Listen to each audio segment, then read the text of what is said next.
Active passive voice समझ आता है, कन्वर्जन भी आता है, तो प्रॉब्लम कहाँ है? टाइम लग जाता है ना। अगर जल्दी हो जाए तो बाकी एमसीक्यूज पे ज्यादा ध्यान दे सकते हैं। अगर आपका भी यही प्रॉब्लम है तो इस वीडियो को आखिर तक देखने का पेशेंस तो रखना ही पड़ेगा।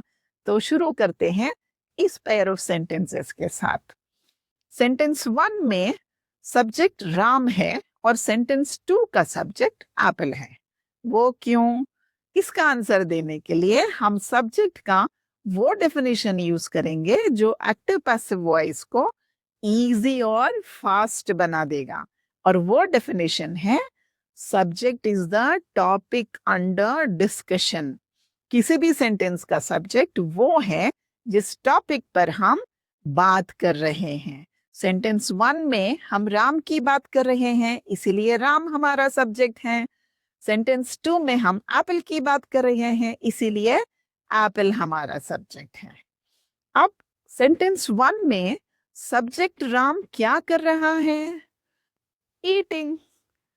So subject is active, then sentence is in active voice. If a subject of a sentence is active, sentence is in active voice. Sentence 2 का subject apple क्या कर रहा है? Nothing, not doing anything. So can we say sentence 2 का subject inactive है? We can. अब एक question. Passive का dictionary meaning क्या है? You're right, inactive. So sentence 2 का सब्जेक्ट एप्पल इनएक्टिव है, पैसिव है, इसीलिए sentence is in passive voice. So what is the conclusion? If the subject of a sentence is active, sentence is in active voice. If the subject of a sentence is inactive, passive, sentence is in passive voice. So let's try out a few more examples. Mohit is driving. Subject is active, so sentence is in active voice. Get is inactive, not doing anything. So sentence is in passive voice.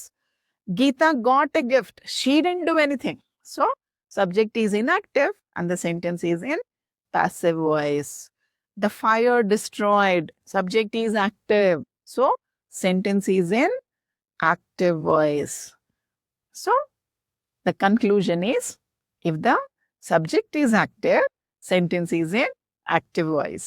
If the subject is passive, inactive, so sentence is in passive voice. Here is an exercise for you to practice.